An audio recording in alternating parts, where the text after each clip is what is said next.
un bilan élogieux. C'est ce que retiennent de nombreux observateurs du passage du général de brigade, Élisée Jean Dao, au commandement de l'état-major de la Garde nationale du Mali. Nommé comme chef d'état-major de la Garde nationale du Mali, le colonel Dao par sa sagacité et sa perspicacité a su insuffler une nouvelle dynamique à ce corps de l'armée malienne. Devenu par la suite général de brigade, celui qui a été conseiller à l'état-major particulier du président de la République laisse à son successeur une troupe engagée et mieux équipée, prête à répondre à l'appel de la patrie. Sous la clairvoyance du général Dao, la Garde nationale, qui était à une période charnière, a presque relevé le double défi de la modernisation et d'efficacité.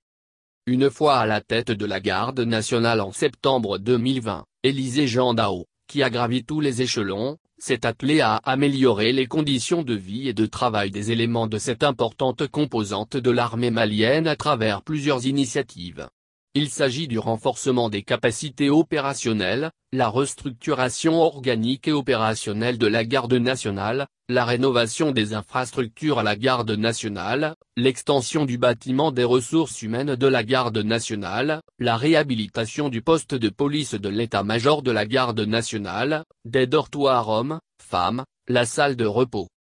À ceci s'ajoute la permanence des sous-officiers, la place d'armes du camp des gardes, le bâtiment R+1, la construction d'un bâtiment pour la force antiterroriste de la Garde nationale et l'extension du bureau du chef d'état-major et la soute à carburant. Il est aussi celui qui a contribué à rapprocher davantage la Garde nationale de la population. Officier valeureux, ce pur produit de l'école militaire intra-armes, MIA, de Koulikoro rendait constamment visite à ces hommes déployés sur les différents théâtres d'opération pour la protection des personnes et de leurs biens. Ceci, afin de remonter le moral des troupes faisant de lui un homme proche de ces hommes. En passant le flambeau, le mardi 21 février 2023, le général Élisée Jean Dao part de la tête de la Garde nationale avec le sentiment du devoir accompli.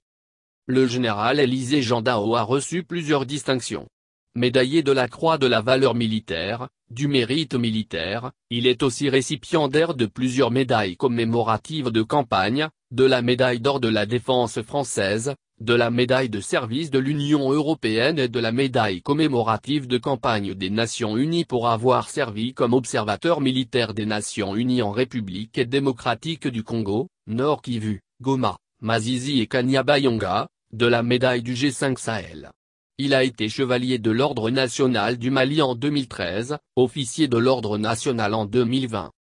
En plus de ses formations de qualité, l'ancien chef de la cellule prospective et analyse géostratégique au secrétariat permanent du Conseil de sécurité nationale, présidence de la République, fait partie également des officiers supérieurs maliens qui ont une connaissance pratique très fine du territoire malien, les théâtres d'opération. Le général Jean-Élisée Dao a à son actif de nombreux engagements opérationnels, Opération Épervier, à Salami-Eyi, Djigitougou, Badanko, Maliba au cours desquels il a été commandant de compagnie, officier d'état-major, adjoint commandant d'échelon tactique interarmes.